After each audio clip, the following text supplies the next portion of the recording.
mais uma vez aqui com o Vibra Podcast, o melhor espaço de conversa, de bate-papo da juventude moçambicana, da província de Sofala e, quiçá, do mundo. É este o espaço onde toda a malta conversa de forma dinâmica e sem tabus, minha amiga. Realmente, nós viemos com este terceiro episódio para fazer acontecer. Na verdade, nós queremos com que esta temática chegue da melhor forma possível para cada um de vocês. E desta vez vamos conversar sobre um assunto muito, mas muito importante e, como sempre, trazemos convidados super interessantes. E hoje, talvez poderemos fazer reverências ao nosso convidado. Talvez a câmera pode passar para este lado, só para mostrar com quem estamos hoje no nosso estúdio. Uma pessoa muito importante que talvez tu tens visto no telejornal, a falar de forma séria sobre assuntos sérios, mas hoje vai sorrir um pouco para as nossas câmeras, para os nossos amigos, porque o Vibra Podcast é isto, é alegria e também falando sobre temáticas super importantes. E vamos revelar agora o nosso assunto do dia. Realmente, para este episódio, nós contamos com uma temática que tem a ver com a proteção da criança nos centros de reassentamento em momentos de desastres naturais. Queremos tentar perceber deste mesmo ponto, será que, para além de ser este centro de segurança e tudo mais, quais são os desafios que a mesma criança vai enfrentar neste centro? E nada menos vamos contar com a participação do nosso convidado, que vai explicar da melhor forma possível esta temática. Aristides Armando, delegado do INGD, está conosco neste episódio. Bem-vindo. Muito obrigado, bem-vindo aos caros ouvintes e telespectadores que assim nos assistem. Meu nome é Aristides João Paulino Armando, delegado provincial do Instituto Nacional e Gestão e Redução do Risco de Desastre, INGD. Obrigado e também agradecer bastante este convite, que vai ser uma conversa boa. Obrigado. Antes de Aristides, tenho uma pergunta provocativa. Já fez rádio alguma vez? Na verdade, a minha juventude é colocada de vários parâmetros. Sou jornalista que trabalhei na Link Jornal e algumas vezes já pude participar. A voz te denunciou. Sabe, você tem uma forma de mostrar suas curiosidades que às vezes me assusta. Como por desvendar situações que se calhar o nosso convidado nem queria mostrar. Está tudo controlado, Dorcas. Não te preocupes. A voz do nosso convidado é que o denunciou, já mostrou que esteve já a trabalhar algum momento com a comunicação, porque pronuncia muito bem as palavras, tem uma dicção muito boa e isso é muito bom. Mostra que a nossa conversa vai fluir de forma saudável.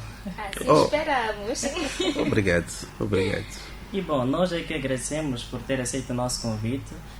Falar sobre a proteção da criança em centros de reassentamento é muito importante e nos mantém seguros ainda quando estamos a tratar sobre este assunto com fontes credíveis, como por exemplo o INGD. Convidamos o tio delegado do INGD porque sabemos que tem trabalhado com movimentos de reassentamento em crises de após ciclones e vários outros desastres, e sabemos que hoje vai trazer importantes esclarecimentos sobre este assunto. Obrigado. Vamos. Realmente, mas antes de nós irmos mesmo para a nossa temática, talvez o nosso convidado falar um pouco de si, da sua experiência nesta mesma área, porque nós acreditamos que essa proximidade com o real marca a jornada em si do nosso convidado. Bom, dizer que eu já estou como delegado a nível da província de Sofala há sensivelmente 6 anos. Antes estava em Nampula, fui responsável pela assistência aos deslocados de Cabo Delgado, que também a temática vai falar um pouco sobre o processo do deslocamento interno que ocorreu. Trabalhei em Nampula, mas também grande parte foi cá na província de Sofala. Trabalhei bastante no âmbito da gestão de risco de desastres e algumas outras áreas semelhantes, e entro no INGD principalmente com a componente do voluntariado, mas mais na componente de informação, porque este que é o meu forte. Muito bem, e todos estes anos, disse que está há 20 anos Sim, 20 anos. a trabalhar no NGD, Exato. como tem reparado para os centros de reassentamento, olhando especificamente para as crianças que lá estão? Bom, se calhar é preciso fazer aqui uma referência de como é que Moçambique prepara-se para a resposta aos desastres. Sim. Para chegarmos até o centro do reassentamento. Na verdade, chamamos de bairros de reassentamento, que é a parte terminal do processo de assistência. Quando do anúncio da previsão sazonal, creio que tem recebido por parte do INAMI, onde que diz como é que o comportamento dos eventos hidrometeorológicos, falamos cheias, ciclones, entre outros, vai ocorrer durante o ano. O governo prepara um documento que chamamos de plano de contingência. Este plano de contingência ela é colocada em vários aspectos e depois é aprovado do nível de base até ao nível central e por si vai iniciar a época chuvosa. Quando começa a época chuvosa, dentro do plano de contingência, nós temos aquilo que nós chamamos de preparação de áreas para a população refugiar-se ou para a população abrigar-se em caso de uma iminência de desastres. Porque quando estamos a preparar o plano de contingência, fazemos aquilo que chamamos de mapa de risco. Chegamos numa zona, fazemos uma avaliação, seja por drone, seja por terrestre, onde que vamos poder identificar quantas casas têm em risco, ou quantas casas, se houver ciclones ou cheias, vão ficar em riscos. Mapeamos e já temos, por isso que no nosso plano de contingência, o marco principal é a estimativa da probabilidade de quantas pessoas poderão ser afetadas. Depois, inicia a época, começamos com o processo, quando já estamos numa situação de iminência de ciclone ou de cheias, nós fazemos aquilo que chamamos de aviso prévio. Informar as pessoas, aquelas que já mapeamos, que saiam da zona de risco para a zona segura. Se for olhar para a cidade da Beira, nós não vamos dizer à pessoa, por exemplo, numa situação de cheias, a pessoa que está no Macute, porque sabemos que Macute, para a componente de cheia, não é a pessoa que está aqui no alto, na zona do Maquinino, porque sabemos que Maquinino não sofre da questão das cheias. Mas as pessoas que estão na Pré-Nova, as pessoas que estão na zona do Vaz, Marasa, Nunda, Mungaça e outros, são zonas onde que nós sabemos na Beira tem esses problemas. Acessivelmente ocorre para os outros distritos. Quando fazemos isto, já lá naqueles bairros, já tem áreas específicas para proteger as pessoas. E dissemos às pessoas que vão para as escolas previamente identificadas. As populações, ao ir para lá, nós chamamos de centro de acomodação. Significa, o que queremos naquele momento é proteger a vida. E, infelizmente, ou felizmente, as pessoas que mais acatam as nossas recomendações são mulheres e crianças. E é este grupo que também vamos poder falar um pouco mais com detalhes. E o que acontece nos centros de acomodação? Criamos condições de todos os aspectos em termos de direito. O governo de Moçambique ratificou vários protocolos onde que um dos direitos é a proteção. Significa que a criança precisa ser protegida, seja com a questão do abuso, precisa ser protegida, porque sabemos que é por via, às vezes, dos conflitos, dos desastres, que há muito tráfico de menores.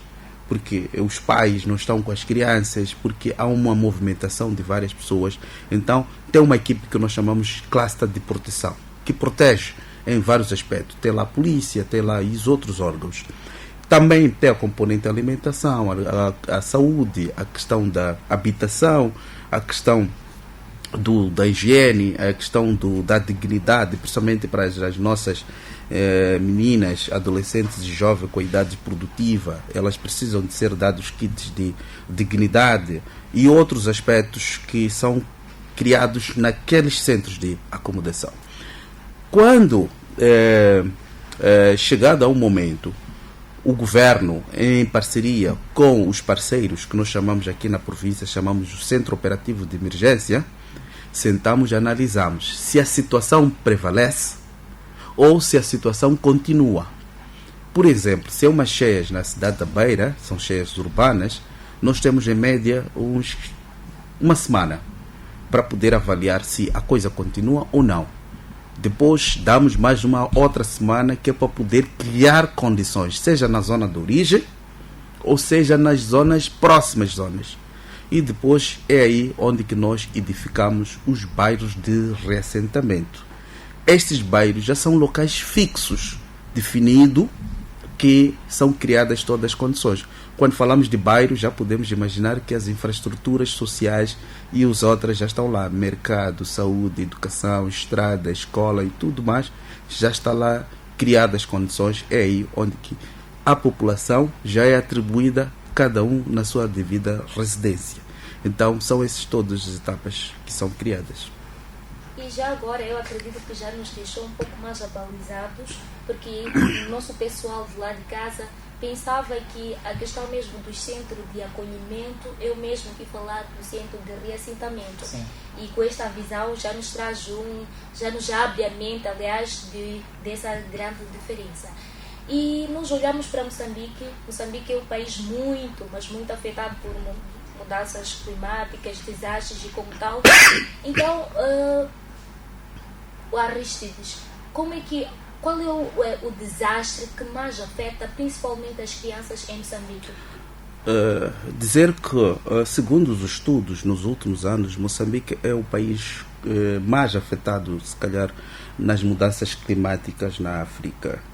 É um dos países que mais sofre. Isto é porque, pela própria gênese da própria geografia de Moçambique, só de fazer constar que Moçambique, das 15 principais bacias hidrográficas que nascem principalmente nas zonas montanhosas ou nas zonas do interior, elas desaguam na nossa costa.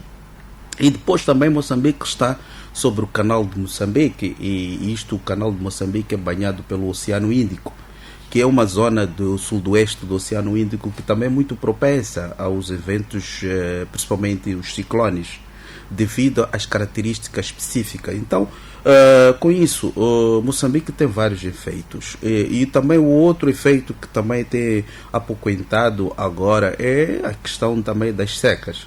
Moçambique tem as zonas áridas e semiáridas e, infelizmente, estamos com a situação da situação do terrorismo, que também, por si só, movimenta várias pessoas. E já indo para o ponto principal, falar de crianças não é correto, não nos deixa à vontade sem olharmos para os seus direitos. Sabemos que em todo assunto que nós vamos tocar, falando de crianças, devemos sempre falar dos seus direitos. E um dos primeiros é o direito à educação. Sabemos muito bem que em situações de desastres naturais vemos escolas destruídas, vemos crianças perdendo materiais escolares, mas o direito à educação não morre. O direito à educação, em momento algum, deve ser esquecido. Independentemente da situação em que o país se encontrar, a criança tem o direito de receber a educação, porque o tempo vai passar, a criança vai crescer, e se dizermos que vamos parar de educar ou criar condições para ensinar a criança, é o nosso futuro crescendo sem educação de qualidade. E a questão seria: quais são as medidas tomadas pelo INGD para garantir que, mesmo estando em centros de reassentamento, a criança continue recebendo educação de qualidade, continue aprendendo? Dizer que falou e disse muito bem, a educação é um dos principais pilares para aquilo que seria o direito das crianças a nível do país e do mundo. Nós temos dentro do sistema de resposta, como eu dizia, que a resposta não é só feita pelo INGD. O INGD é o coordenador da emergência. a nível de todos os setores? A resposta é feita por um coletivo de instituições que nós chamamos de Centro Operativo de Emergência, que a nível da província de Sofala, ela é dirigida por Suas Excelências, Secretário do Estado e o Governador. Dentro do Centro Operativo de Emergência existe aquilo que nós chamamos os clusters, os grupos, cluster em inglês, os grupos. E tem o grupo da educação, tem o grupo de saúde, grupo de proteção, grupo de segurança alimentar, grupo de abrigo, grupo ligado à nutrição. Então, esses todos os grupos, elas já têm como um direito da própria criança. Então, significa que quando ocorre um desastre, estes grupos eles já são acionados. Por isso que uma das coisas que nós fazemos, e infelizmente Moçambique até agora usa escolas para os centros de acomodação, mas o que mais estamos a discutir nos últimos tempos é garantir que as escolas não sejam usadas como sendo de acolhimento, que era para permitir que as escolas, logo após um desastre, continuam com o processo das suas aulas. Mas mesmo assim, quando ocorre um centro de um desastre, uma das primeiras questões que é colocada é criar salas, chamamos salas móveis, onde que são colocadas aí todos os kits. Por isso nós temos kits também, kit do aluno, kit do professor, para garantir que a educação ela não pare. Então, está dentro do nosso plano de resposta à componente da educação. Só para te for fazer referência, na última época chuvosa, nós tivemos um total de 214 salas entre parciais destruídas. É muita gente, estamos a dizer, aproximadamente a 44 mil alunos ficaram afetados nesta presente época chuvosa.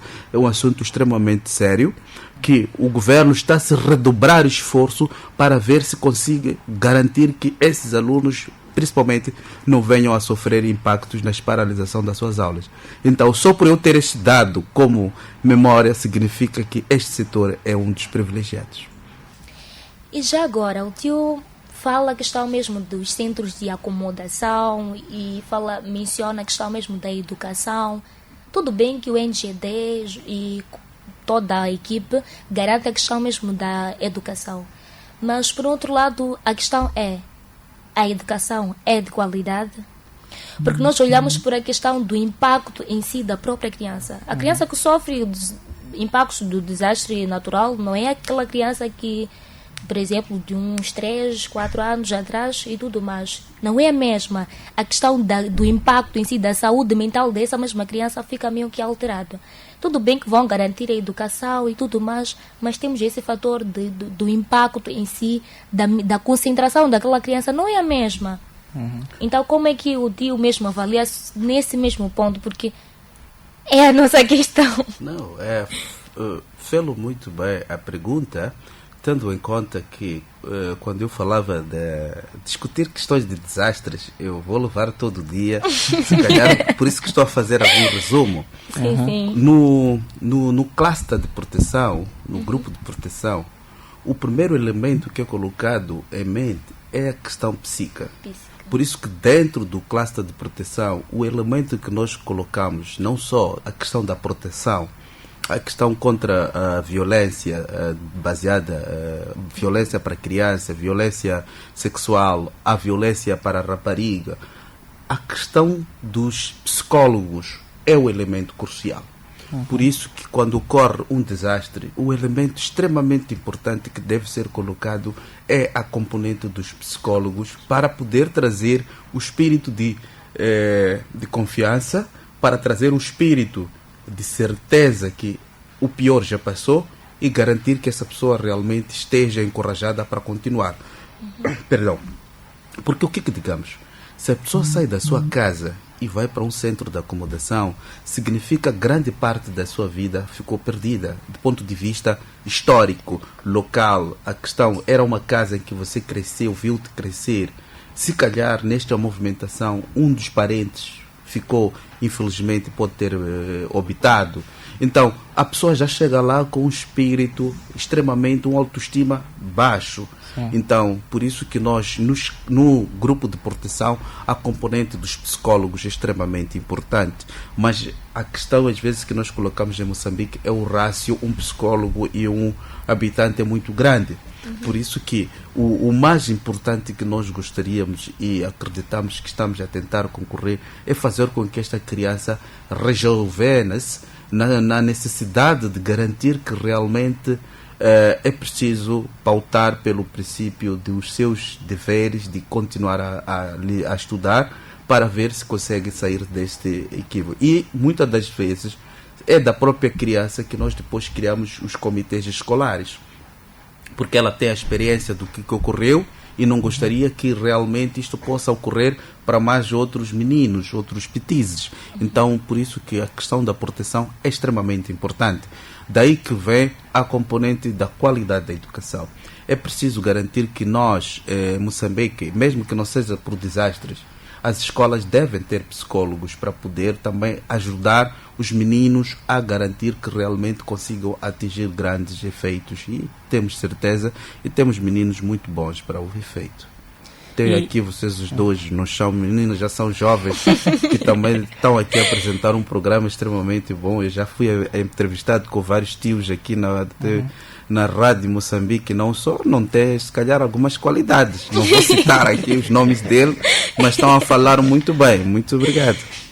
E muito bem. E tio Aristides, nos longos 20 anos que esteve a trabalhar no NGD, qual é a história que mais lhe marcou quando viu uma criança, por exemplo, numa situação de desastres naturais? Bom, eu acho que cada emergência ela tem suas especificidades. Que se diga, eu sou também, para além de ser delegado, sou o representante de Moçambique na SADC na resposta aos desastres. Significa que todo desastre que ocorre a nível da SADC, ao ser acionado qualquer país, eu sou uma das pessoas que estou dentro deste processo. Mas isto vem por causa daquilo que foi o meu percurso de resposta. Eu creio que memórias que me fazem trazer, que me marcam, são várias memórias. Eu tenho muitos afilhados, afilhados porque já encontrei várias crianças que os seus pais perderam e eu tive que também dar apoio.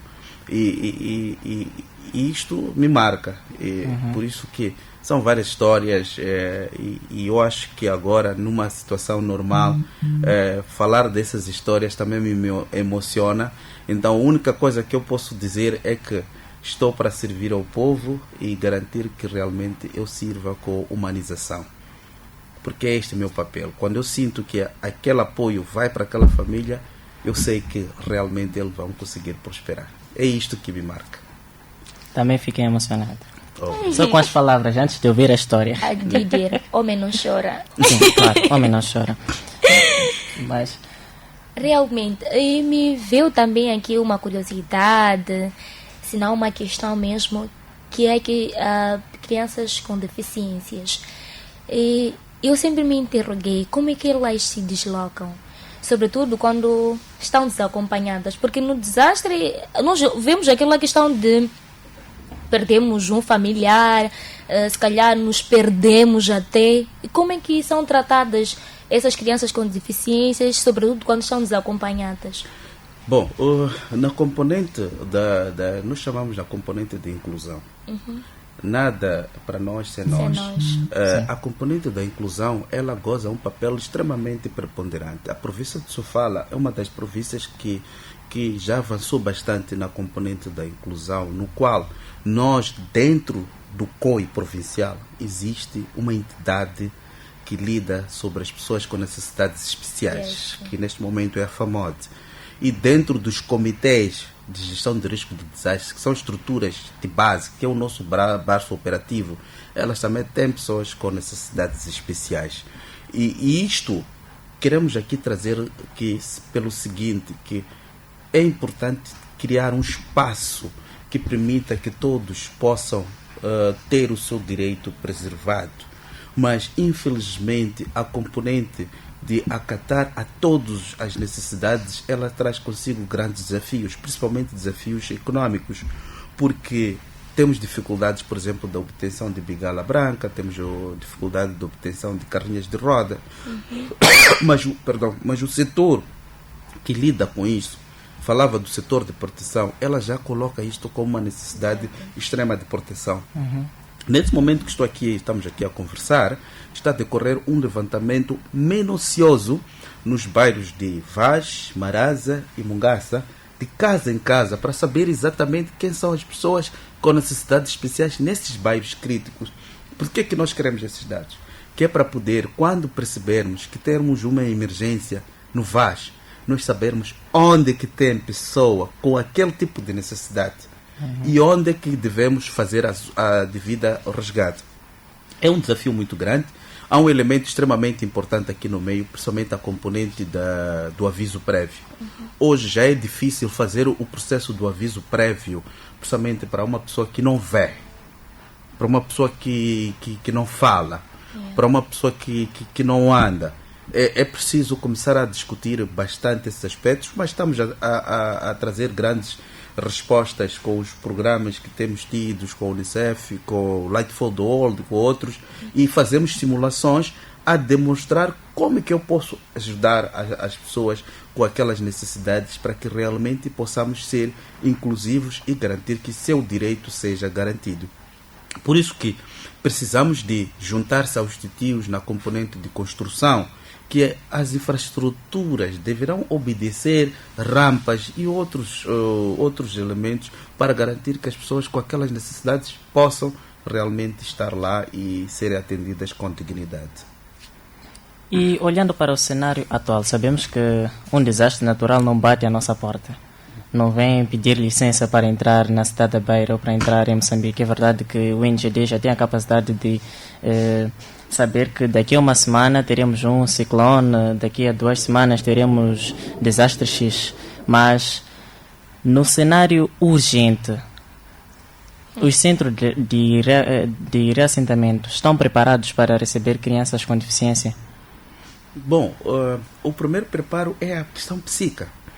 Nós precisamos de treinar as pessoas para aceitar que realmente é um direito. Por isso que uma das coisas que mais precisamos de começar a discutir é garantir com que as pessoas acreditam e sejam que este é o direito.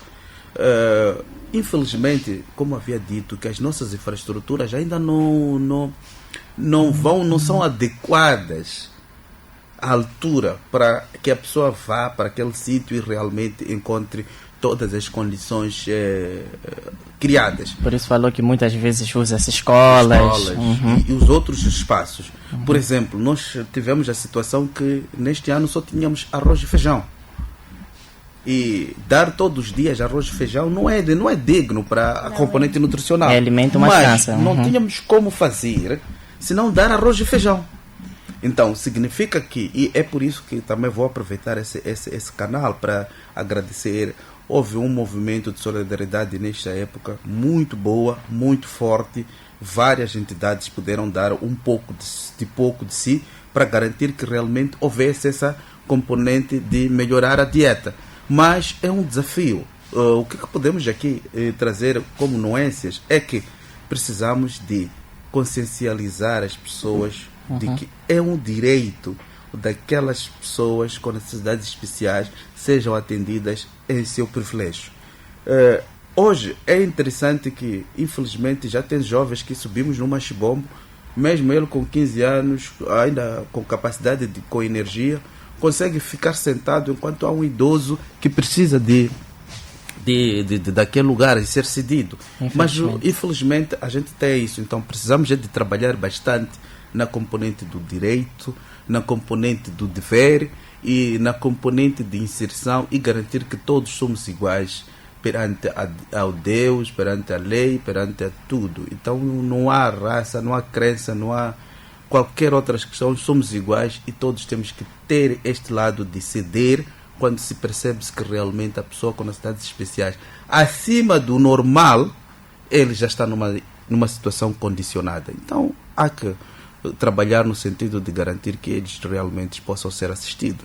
Se for haver alguns centros de acomodação, nós já colocamos como privilégio na distribuição que essas pessoas sejam garantidas. E existem linhas verdes do INGD, mesmo também linha verde das Nações Unidas, que permite que a pessoa possa ligar e denunciar, mesmo se um ator humanitário, digo um agente humanitário, seja do INGD, seja a polícia, seja quem, possa estar a violar estes direitos. E uma das linhas, pode mencionar? Bom, nós temos a linha verde 1458, que pode-se ligar a qualquer momento, denunciar algum ato ilícito. Também por parte do INGD temos também linhas verdes que também pode se ligar a quando dos centros de acomodação, bairros de assentamento, distribuições, isso possa ocorrer de forma normal e nós vamos acima de tudo. Até por dizer isto que também estamos a trabalhar bastante, temos um acordo com a Procuradoria-Geral que permite que as pessoas sejam levadas à barra de tribunal e, se calhar, à cadeia se violar algum direito. Mas eu queria dizer ao nosso amigo que, antes de realizar qualquer denúncia, olhe primeiro para o que está a acontecer, porque tu, como atuante, deves ter em mente aquilo que o teu delegado estava aqui a dizer. Em momento algum, tu, sabendo que tens capacidades para fazer isso e aquilo, e ver que alguém com necessidade especial, uma mulher grávida, criança ou pessoa idosa, está a ter certas dificuldades, algo que tu consegues fazer e não tens a coragem de dar espaço para aquela pessoa, isso é feio. Então, antes de olhar para outra pessoa que não está a fazer aquilo que é o correto e denunciares, pare, aconselhe, diga o que a pessoa pode fazer. Depois, se o caso agravar-se, é que pode denunciar. Realmente, e frisar ainda aqui, a mudança climática veio para ficar. O que é essencial é nós nos reinventarmos a esta nova realidade. Temos que olhar para as mudanças climáticas e saber nos posicionar. Aliás, sempre mencionamos que temos que ser mais resilientes e tudo mais. E o delegado mencionou aqui a questão das crianças com necessidades educativas especiais e tudo mais. E nós nos deparamos que atualmente muito se difunde informações de que na verdade está a vir aí um desastre e tudo mais. Mas por outro lado, quando esse mesmo desastre acontece e tudo mais, os centros de acomodação vão ser um espaço um pouco inseguro, sob o ponto de vista de alguns malfeitores acabarem por se infiltrar e, de certa forma, ferir os direitos da criança, acabar, por exemplo, violar sexualmente uma criança deficiente e tudo mais, como a INGD e toda a companhia tem feito tratamento, sobretudo, dessas crianças que não querem falar, por vezes, que sofreram tal abuso, não confiam naquela pessoa que se calhar está também a dar esse atendimento e tudo mais. Como é que gerem? Será que há profissionais mesmo capacitados para dar essa confiança e tal? Sim, eu dizia que nós temos várias instituições que trabalham de forma direta. E a nossa componente, o INGD, ela é uma mera ação de coordenação. Eu sou coordenador de emergência. Coordenador de emergência, então significa, se estou para resgatar uma pessoa, apesar de eu já ter vários domínios técnicos, mas se é para resgatar, quem vai resgatar é o bombeiro. Okay. Se é para poder dar medicamento, quem vai dar é a saúde. Se é para poder dar comida, quem vai dar é a agricultura. Se é para poder dar as aulas, quem vai dar é a educação. E se é para poder consciencializar os diferentes atores para o ato de solidariedade e não só a questão social, é ação social. Por isso que nós, no nosso Centro Operativo de Emergência, que todas essas instituições que estão aqui, parceiras e fazem parte também do COI, mesmo o Parlamento também tem que estar lá, parte do COI, porque são parte integrante de resposta ao desastre. Porque ninguém vai falar de vós se não ser vocês a falar. Então, existe espaço para todos. Por isso que, quando se trata de assuntos ligados a psicólogos, quem está lá é o psicólogo treinado, oficializado a fazer esse trabalho. Então, se for a ver, por exemplo, nesta última época chuvosa, tivemos a representatividade de um órgão, até o Presidente da República veio para aqui, para poder solidarizar-se. Então, significa que todas as estruturas estão acionadas a um mesmo princípio de resposta. Nós temos as instituições das Nações Unidas, a Unicef, a FAO, a WASH, o PMA e outros, todos esses estão sobre a nossa coordenação. Nós o que fazemos, o INGD? Sentamos com todos numa sala e cada um vai fazendo aquilo que é o seu respectivo papel. E ao fazer o seu respectivo papel, vai responder os diferentes direitos da pessoa. Se é a saúde, se é a educação, se é a alimentação. Então, nós o que fazemos é só garantir que aquele direito seja assistido. Muito bem, tio Aristides. Vários amigos lá em casa, amigos da PPAJ, amigos de Dondo, amigos de Mwanza, vários outros distritos da nossa província, querem saber, ao certo, qual é o papel da juventude na promoção dos direitos da criança em locais de reassentamento. O que nós podemos fazer como jovens da plataforma, como jovens da nossa sociedade moçambicana? A primeira questão que é preciso perceber, o jovem, ela não pode ser um indivíduo passivo, tem que ser ativo naquilo que é os aspectos benéficos da nossa sociedade. Foi com jovens que libertamos Moçambique. Então, o testemunho da resposta está com a juventude. E é preciso esse jovem ser proativo.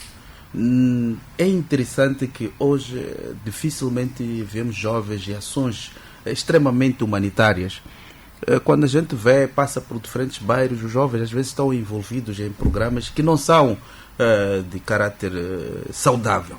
Por isso há que consciencializar e ele dizer que, olha, sim, realmente é preciso ser ativo na nossa sociedade, garantir que a consciencialização do direito seja emanada. Este jovem precisa de estar dentro, por exemplo, se está a vir um ciclone, ele tem que se parar e perceber o que é que eu posso fazer para a minha comunidade realmente amanhã depois ter algum impacto. Ele tem que saber que, olha, se está a vir um ciclone, eu como jovem não posso ficar ativo, passivo e meter-se em atividades de ingerir álcool e outros. Eu devo fazer alguma atividade que depois traga respeito, traga dignidade e, acima de tudo, este mesmo jovem, depois de amanhã, ele seja olhado como parte da sociedade, ter o ato de cidadania. O ato de cidadania é este, de ele ter capacidade de a informação que recebe pela educação, ele possa depois de amanhã transformar em um ato benéfico na sua comunidade. Se tu tens uma vala de drenagem na sua própria casa, em frente, e você não se leve a um movimento de pegar na enxada, tirar o capim, que é a mesma água que amanhã vai vir te inundar, é esta que o seu ato vai fazer. Então, os jovens não esperem, porque tem várias infraestruturas, tem várias instituições. Não esperem. Juntem-se.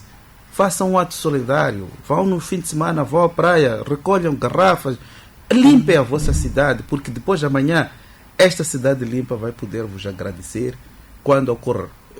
A beira está num caminho muito bom na componente de drenagem, mas se nós deixarmos com que aquelas valas sejam entupidas, amanhã nós, a própria beira, vamos poder passar mal daquele nosso problema. Então, o maior conselho que eu deixo para os jovens, não sejam jovens passivos, sejam jovens ativos em prol da sociedade, em que a informação seja replicada.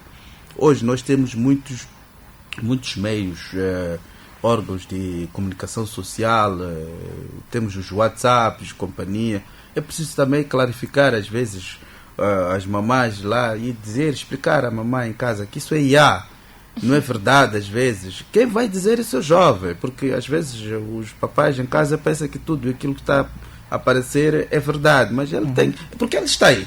Então, só é assim que o jovem vai poder mudar e fazer. Quem vai fazer transformar esse país é jovem. Somos a maioria também. É preciso ficar claro isto em toda a parte do mundo. Quem transforma, porque o jovem é aquele que ele vai ficar sempre inquietado, que eu quero ver mudar. Ninguém vai ficar satisfeito em dizer que, olha, na próxima época chuvosa eu quero ir para o centro da acomodação. Não. Tem que sentar o jovem e perceber o que nós podemos fazer aqui no bairro para que amanhã esta água ao chegar não nos crie problema.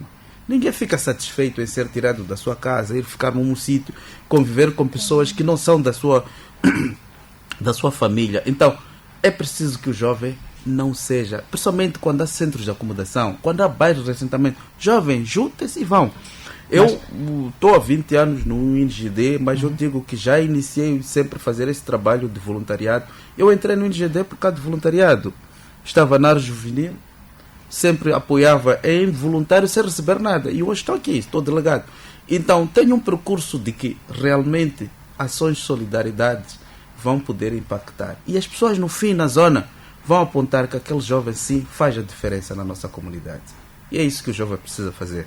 Ser olhado e dizer que aquele jovem faz a diferença.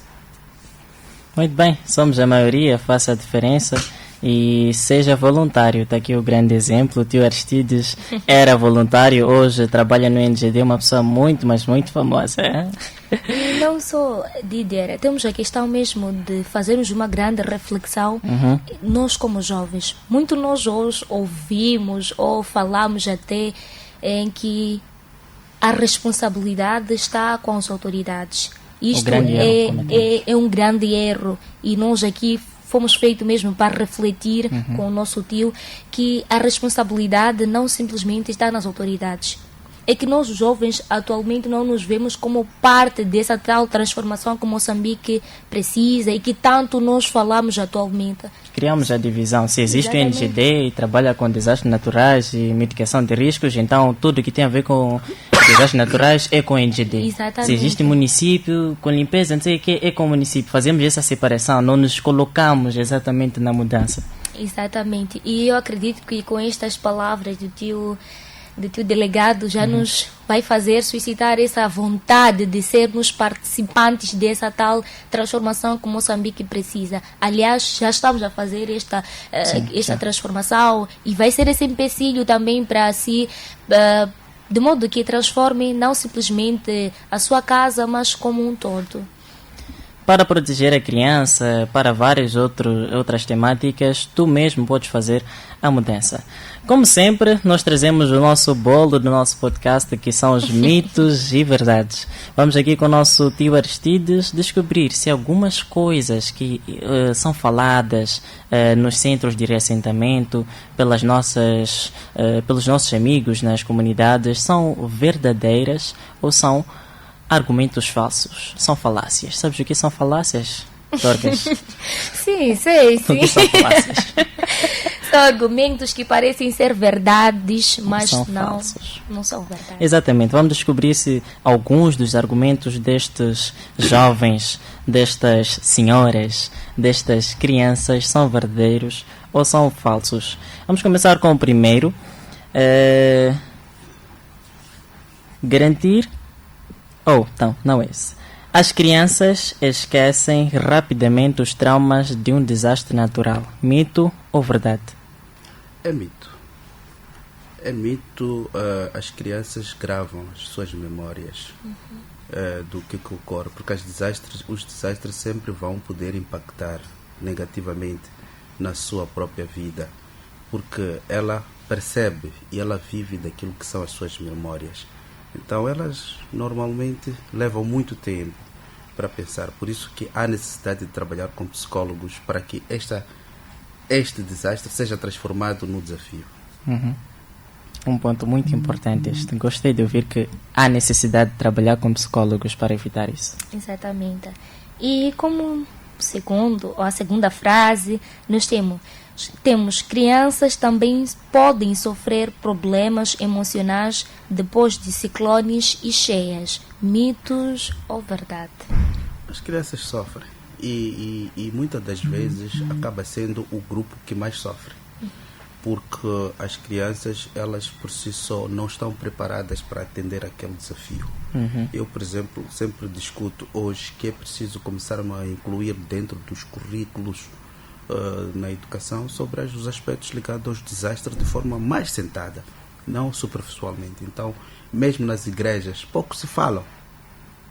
Em alguns aspectos, pouco se falam sobre os impactos dos traumas dos desastres. E a criança, quando ocorre, normalmente ela é a que mais sofre, porque ela não sabe o que está a acontecer. Se eu disser aqui na sala, quando ocorrer um terremoto, o que devemos fazer rapidamente? Uma das coisas que devemos fazer é correr para aqui embaixo da mesa ou correr para os pilares, porque é o local onde tem os pilares, e os pilares é a parte mais sólida de uma infraestrutura. Em menos de 2 minutos falei uma coisa que é extremamente importante para o caro ouvinte ou telespectador. E quase ninguém sabia. É importante manter-se informado. Outro mito, talvez uma verdade, é: toda criança reage da mesma forma durante um desastre natural. Eu acho que não, porque a cada criança ela é educada de diferentes formas. E a educação que vem de diferentes formas, a reação também vai ser de diferentes formas. O que é preciso é fazer com que essa criança se sinta mais acolhida do que mais reciprocidade do ponto de vista da resposta. Então a criança ela vai responder das diferentes formas, porque a educação ela não é linear, ela é transversal. Então acredito que tem que ser ações separadas para poder perceber e conseguir se concentrar na resposta. Então este é um mito. É um mito. Muito bem. E temos também uma outra frase que diz assim: crianças com deficiências precisam de cuidados especiais durante desastres naturais. Mito ou verdade? Eles precisam, porque eles já vêm só do seu normal. Eles já estão com necessidades especiais. Sem qualquer desastre, eles já são especiais. Então imagina quando estiver com um ciclone, imagina quando estiver com uma cheia, imagina quando estiver com um terremoto. Significa que ele dobra ou triplica aquilo que são as necessidades. Então esses devem estar na linha da frente, na vanguarda da resposta quanto à questão. Então, precisam de ser protegidas a qualquer custo. Então seria uma verdade. É verdade. Muito bem. Outro mito, talvez uma verdade: a falta de saneamento pode aumentar o risco de doenças nos centros de reassentamento. Mito ou verdade? A falta de saneamento? Sim. Aumenta, porque o saneamento, se vocês forem a perceber, muitas das vezes, os cenários que nós temos vividos do ponto de vista de resposta, é que após uma cheia, sempre depois temos a situação da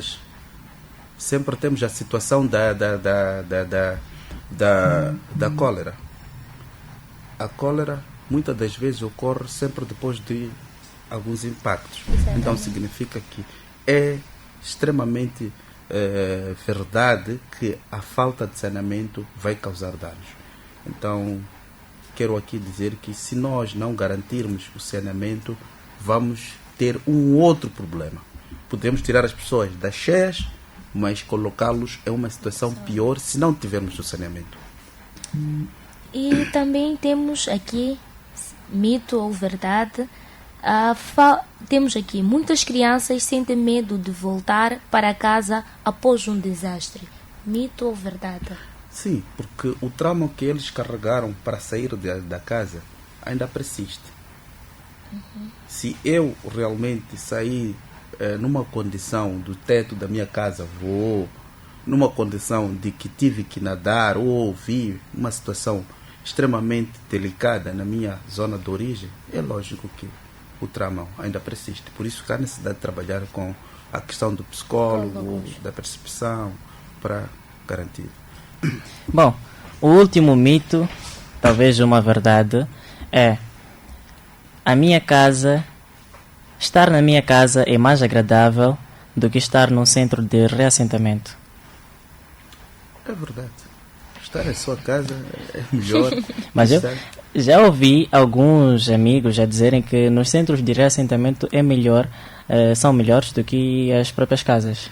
Depende da exposição. Se a sua casa está num local em que é lugar seguro, estar na sua casa é melhor. Porque cada canto da sua casa tem a sua história. Mas é diferente de, por exemplo, estar num centro de acomodação em que você tem que voltar a se reerguer. Contudo, os centros de acomodação, os bairros de reassentamento, eles são criados como lugar seguro.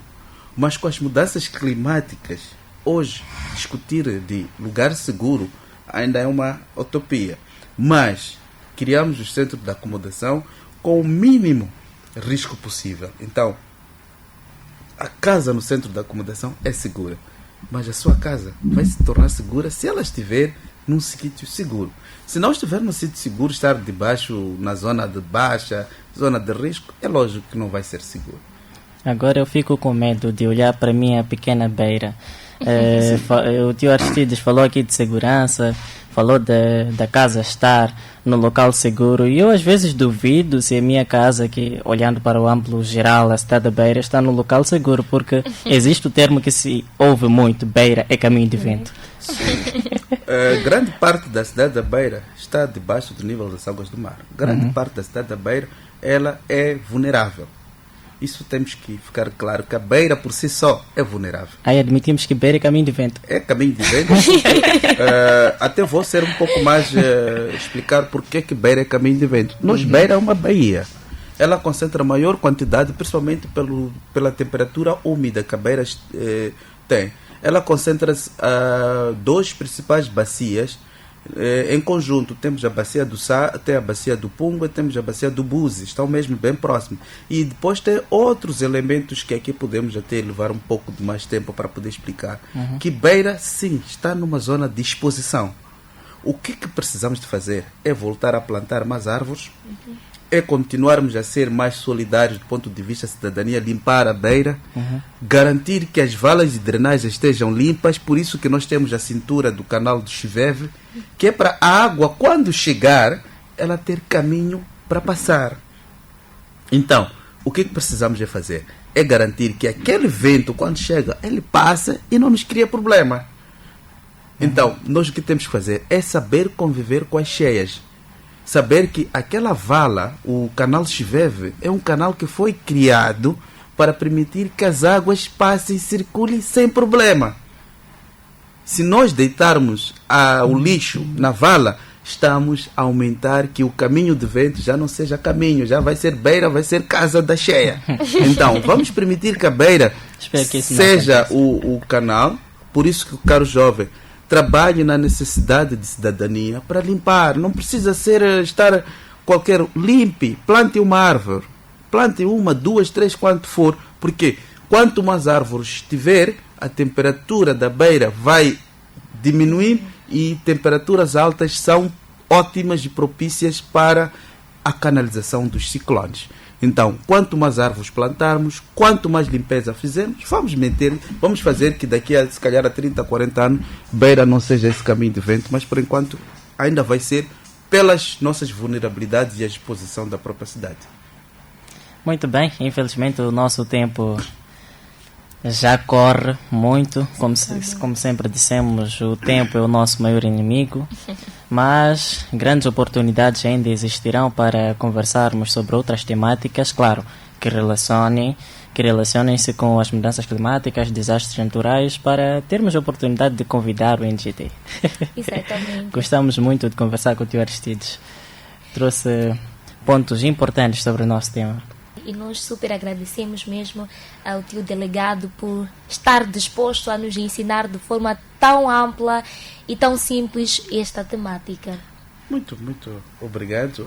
Dizer que continuem com este mecanismo. Nós estamos abertos também como NGD. Há vários outros temas que não falamos aqui, de Sim. mudanças climáticas de forma mais impactante.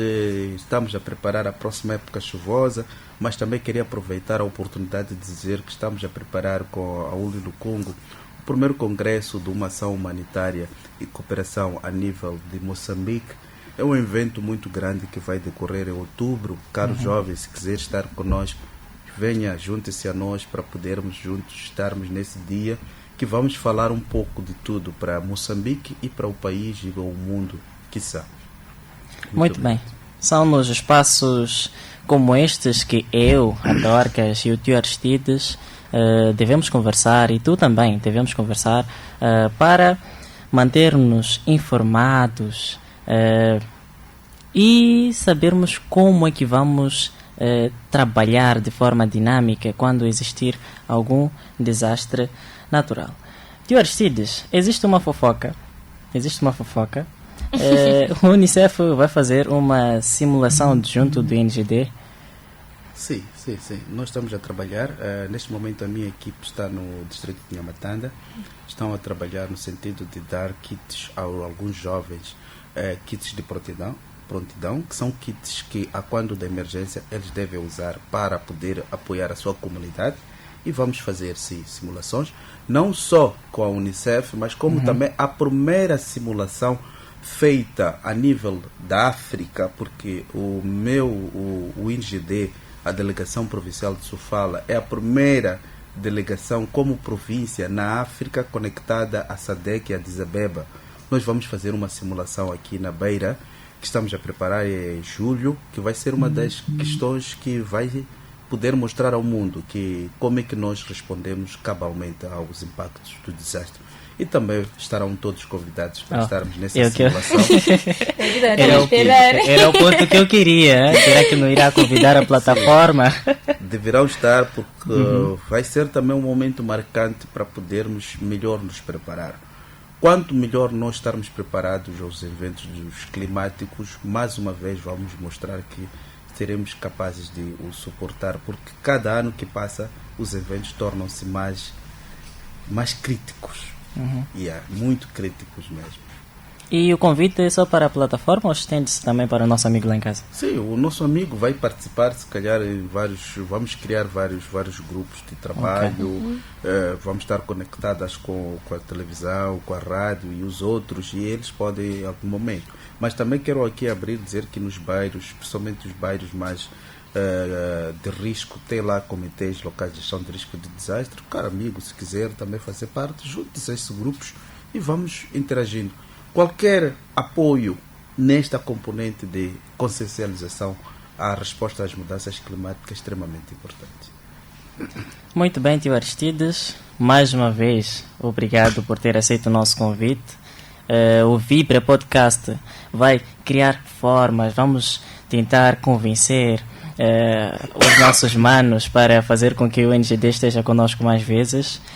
Nesta edição, neste episódio, nós falamos de um assunto muito importante e se quiseres saber qual é este assunto, podes voltar a assistir tudo de novo.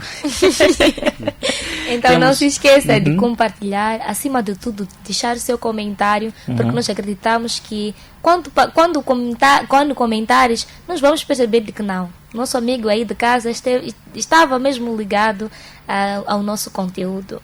E nos comprometemos em responder e colocar like a cada comentário que existir aqui embaixo. Ative o sininho, se inscreva no nosso canal e assim estaremos mais próximos. E temos 2 episódios lá atrás sobre assuntos muito importantes também, que podes acompanhar para manter-te informado. E também estamos em outras plataformas digitais. Nós somos a PPAJ Sofala. Podes nos encontrar no YouTube com o nosso VibraCast, no Instagram, no Facebook e também no LinkedIn. Dorcas, infelizmente temos que dizer adeus. Realmente, isso é a parte que me deixa mais triste de tudo. Mas daqui a pouco vamos voltar com outro episódio super top. Eu sou Didier Kumbane. Aqui Dorcas Pinalonga. Adeus, até o futuro. Tchau, tchau.